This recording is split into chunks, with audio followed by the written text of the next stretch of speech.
조건 없는 사랑. 마태복음 9장 9절부터 13절. 예수께서 그곳을 떠나 지나가시다가 마태라 하는 사람이 세관에 앉아 있는 것을 보시고 이르시되 나를 따르라 하시니 일어나 따르니라.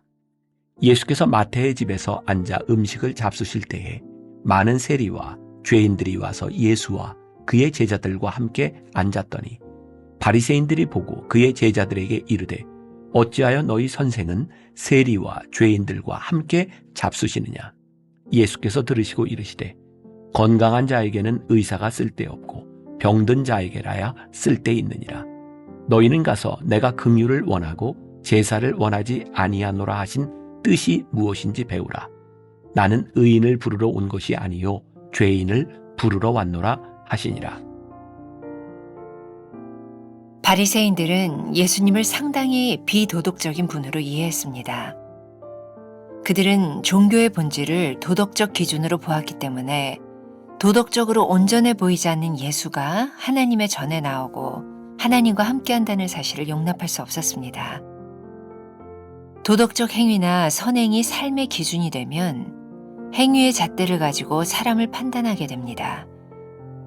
그래서 바리새인들은 예수님이 세리 마태의 집에서 세리나 죄인과 함께 식사하는 것도 이해하지 못했습니다. 예수님이 세리 마태를 부르시자 그의 삶에 커다란 변화가 일어났습니다. 나를 따르라. 이 한마디에 마태는 세관을 박차고 나옵니다. 구원이 임했기 때문입니다.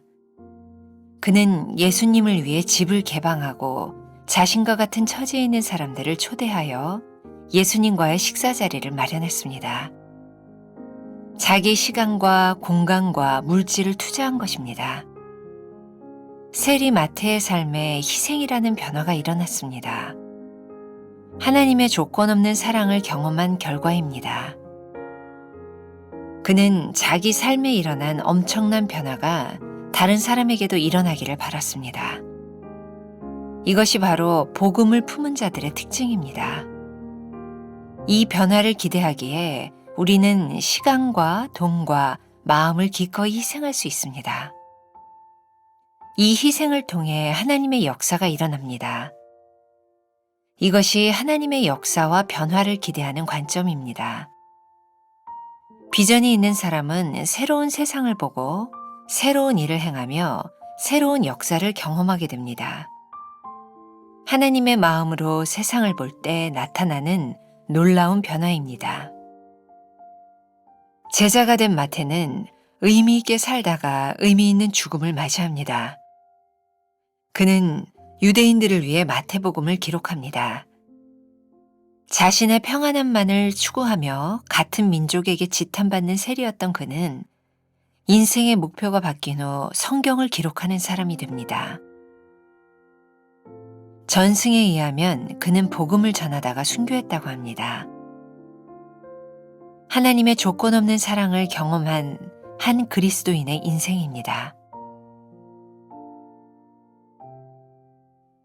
나는 무엇에 의미를 두고 살아갑니까? 하나님의 조건 없는 사랑을 경험한 후 내 삶은 변화되었습니까? 내가 경험한 변화를 다른 사람에게도 전하기 위해 노력합니까? 오늘은 10월 2일입니다. 사람을 바라보는 새로운 시각. 오늘은 조건 없는 사랑이라는 제목으로 말씀을 나누게 되고요. 오늘 말씀의 주인공 예수님과 또 세리 마태, 또 그 세리 마태를 둘러싼 바리새인들의 이야기가 펼쳐지고 있습니다. 오늘 말씀을 이해하기 위해서 인트로 부분에 제가 텅 빈 경건이라는 책을 쓰면서 프롤로그로 제가 써놨던 글이 있습니다. 오늘 말씀을 이해하는데 도움이 좀 될 것 같아요. 제 글이지만 좀 읽어드리겠습니다. 예수님의 사역을 보면 분명하게 두 가지 방향을 향하는 듯합니다. 하나는 하나님의 말씀을 모르는 자들을 향한 긍휼의 마음이고, 다른 하나는 말씀에 정통하나 하나님 아버지의 마음을 모르는 사람들에 대한 질책입니다. 당시 율법에 능통했던 바리새인과 제사장들은 자신들이 알고 있는 지식을 경건이라고 생각했습니다. 그리고 자신들이 가지고 있는 지식을 기준으로 다른 사람들을 판단했습니다. 판단의 특징은 편을 가르는 것입니다. 기준점을 가지고 편을 가르면 아군과 적군이 생깁니다. 또한 자신들이 상대적 우위에 있다고 생각하는 순간 스스로를 만족스럽게 여기며 위안을 삼기도 합니다. 예수님을 대적시했던 바리새인들의 불만이 있었습니다. 예수님이 자신들의 율법적 기준에 서지 않는다는 것이었습니다. 그렇지만 그것은 당연한 일이었습니다. 예수님의 기준은 지식이 아닌 하나님의 마음이었으니 말입니다. 지식은 다른 사람 위에 군림하려고 하지만 하나님의 마음은 다른 사람을 섬기려 합니다. 성경에 나오는 끊임없는 갈등에 대한 부분들이 진정한 경건이 무엇이냐에 대한 부분이죠. 바리새인들은 예수님을 상당히 비도덕적인 분으로 이해를 하고 있었습니다. 그들은 종교의 기준을, 종교의 본질을 도덕적 기준으로 삼았습니다. 그렇게 도덕적 기준을 가지고 보니까 예수님이 도덕적으로 별로 온전해 보이지 않는 것 같습니다. 예수님은 하나님의 아들인데 바리새인들이 예수님을 비난합니다. 그리고 예수님께서 하시는 일, 예수님께서 하시는 말씀이 하나님과 함께 하신다고 하는 것을 용납할 수가 없었습니다. 그들이 가지고 있는 도덕적 행위와 도덕적 기준, 그들의 잣대를 가지고 사람들을 판단해 보니까 예수님의 마음에 있는 하나님의 마음, 하나님께서 하시는 것을 그들은 이해할 수 없었던 거예요. 참 흥미롭죠? 우리가 하나님을 믿는다고 하는데 나에게 어느 날 도덕적 기준이 생기면 하나님의 마음이 용납이 되지 않는 거예요. 진짜 종교, 진짜 경건, 우리의 믿음 생활은 우리들 내면에 볼 수 없는 것이 보여져야 하는 거예요. 단순히 율법적인 잣대가 아니라 그것에 하나님의 마음이 어떤 것인지를 보아야 되는 거죠. 예수님께서 세리 마태를 부르셨어요. 그들의 도덕적 기준에 의하면 예수님이 세리 마태와 함께하는 것 자체가 이건 기준에 어긋나는 일이에요. 근데 그들이 보지 못하던 내면이 있었죠. 세리 마태를 향한 하나님의 사랑, 그 영혼을 향한 하나님의 사랑이 거기에 있었어요. 도저히 함께 해서는 안 되는 세리 마태를 향해서 예수님께서 나를 따르라 말씀하셨더니 마태가 세관에 있던 것을 다 버려두고 예수님을 따라갑니다. 그리고 그에게 구원이 이릅니다. 종교적인 눈으로 볼 때 절대로 구원받을 수 없다고 생각했던 그 사람을 향하여 예수님이 부르셨을 때에 그에게 구원이 임하게 되는 거죠. 놀라운 일은 세리마태가 구원을 받게 되면서 그의 삶에 일어난 변화였어요. 만일 바리새인들이 그를 절대로 가능성이 없는 인간이라고 생각하고 그냥 버려뒀다면 그의 삶에 일어날 수 없는 변화가 예수님께서 그 영혼을 사랑하심으로 부르셨을 때에 그의 인생의 변화가 일어나게 된 거죠. 어떤 변화였죠? 그와 같은 동일한 위치에 있는 버림받은 것 같은 사람, 하나님을 알지 못하는 사람들을 위하여 그가 할 수 있는 일, 그들을 위하여 그가 잔치를 베풀고 그 자리에 예수님을 초대하게 된 거죠. 어떤 일이었죠? 나 같은 사람도 구원받았으니 당신들도 구원받을 수 있습니다. 예수님을 만나십시오. 조건 없는 사랑을 받았던 세리마태는 그 누군가를 향해 조건 없는 사랑을 베푸는 사람이 되게 되는 것이죠. 우리가 어떻게 이웃을 사랑할 수 있을까요? 바로 하나님의 마음을 알게 될 때, 내가 조건 없는 사랑을 받은 사람이라는 것을 알기에 조건 없는 사랑을 베풀 수 있을 때, 우리들이 그때 비로소 이웃을 사랑하게 되는 거죠. 세리마태에게 있었던 놀라운 변화, 누군가에게 동일한 변화가 일어나기 시작합니다. 우리 그리스도인들은요, 이 변화에 대한 놀라운 감격이 있기 때문에 이 변화를 위하여 하나님께서 우리들에게 주어주신 자원, 시간과 돈을 쓸 수 있는 사람들이에요. 한번 여러분들의 모습을 한번 보세요. 여러분들은 누군가를 변화시키기 위해서 우리의 돈, 시간, 우리의 자원을 쓸 수 있는 사람이 되었는가? 아니면 우리의 자원을 쓰는 것이 늘 아까워서 아끼는 사람이 되었는가? 저는 분명히 그런 생각을 해요. 우리가 영원을 사랑하는 사람이 되면 우리의 지갑이 열리게 된다. 누군가를 향하여 우리의 자원을 쓸 수 있는 사람이 된다. 멋지잖아요? 우리들에게 주어진 자원을, 우리들에게 주신 많은 재능들을 조건 없이 쓸 수 있는 사람이 되는 것. 이게 바로 그리스도인들의 멋진 모습이기도 합니다. 오늘 여러분들에게 그런 도전을 드리고 싶습니다. 여러분은 오늘 우리들이 만나는 사람들을 바라보며 저 사람들은 죄인이요? 저 사람들은 의인이요? 저 사람은 구원받을 수 있는 자요? 없는 자요?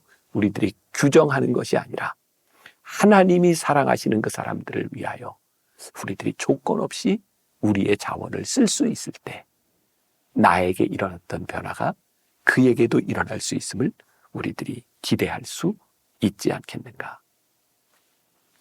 우리가 잘 아는 것처럼 세리마태는 세리였으나 예수님의 부르심을 받고 그가 제자가 되었고, 예수님이 십자가에 달려 돌아가시고 난 후 예수님이 부활하시고 이 세리마태가 성령 충만하여졌을 때 그는 순교자의 삶을 살게 되죠.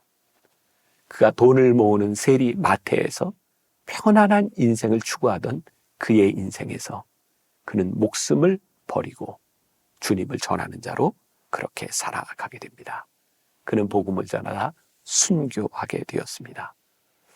참 놀랍죠?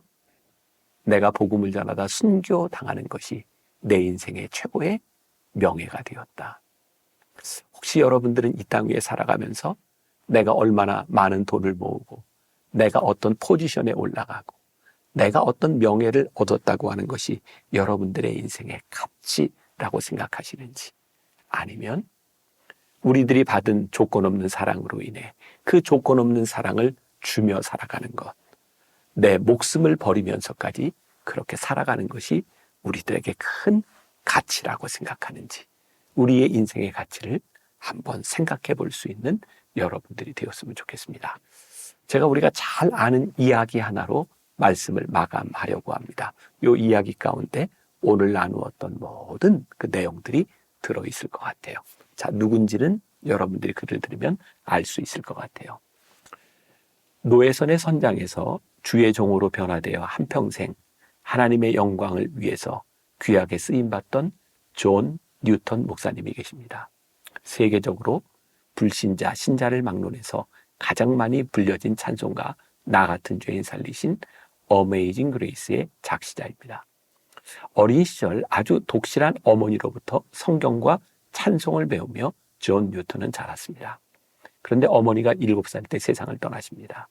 11살 때부터 아버지를 따라 배를 타게 되었는데 그만 배를 타고 다니면서 주님을 멀리 떠나고 거칠고 난폭한 삶을 살게 되었습니다. 나중에 노예 무역선의 선장이 되었는데 얼마나 악명이 높았던지 사람 잡아먹는 사람으로 노예들이 그렇게 부를 정도로 악하게 노예들을 다루었습니다. 반항을 하려 하면 가차없이 총으로 쏴서 죽이고 바다에 던져버렸습니다. 그런데 어느 날 배를 타고 고향으로 돌아오는데 큰 풍랑을 만납니다. 얼마나 큰 풍랑을 만났던지 배가 하늘로 솟았다가 곤두박질하고, 곤두박질하고는 내가 여기서 죽는구나. 그때에 하나님 앞에 엎드려 회개합니다. 하나님, 저는 당신의 자비를 받을 만한 가치가 있는 사람이 아닙니다. 그러나 저를 불쌍히 여기고 살려주시옵소서. 살려주시옵소서. 그러면 제가 새 사람이 되겠습니다. 이 풍랑을 헤쳐나가는데 18일이 걸립니다. 2주 넘게 바다 가운데서 풍랑과 싸우다가 하나님의 은혜로 풍랑을 벗어나게 되고 그 후로 그는 새 사람의 길을 걷습니다. 결국 그가 주의 종이 되는데 조지 휘필드 목사님의 말씀에 큰 감동을 받고 그가 주의 종이 되어서 1764년 39세에 올리 교구의 담임 목사가 됩니다. 그가 설교를 할 때 항상 술 취한 자, 방탕한 자들은 저에 비하면 아무것도 아닙니다. 이렇게 자신의 죄 많은 인간이었음을 고백하고 설교를 시작했는데 그의 설교는 많은 사람들에게 큰 감동을 주었다고 합니다. 노예 매매를 반대한 존 웨슬리 목사님의 글을 읽고 죽기까지 노예 반대 운동을 하는데 앞장을 서서 그가 노예는 절대 우리가 허용하면 안 된다 주장하다가 1807년 세상을 떠났는데 비로소 그때 영국에서 노예 거래 금지법이 제정됩니다. 그는 300여 편의 찬송가를 지었는데 그중에 대표되는 찬송가가 바로 이 Amazing Grace, 나 같은 죄인 살리신 찬송입니다. 54세에 자기의 자서전과 같은 이 찬송을 지었습니다. 놀라우신 은혜, 아름다운 그의 음성, 나 같은 몹쓸 것을 구하신 은혜로다.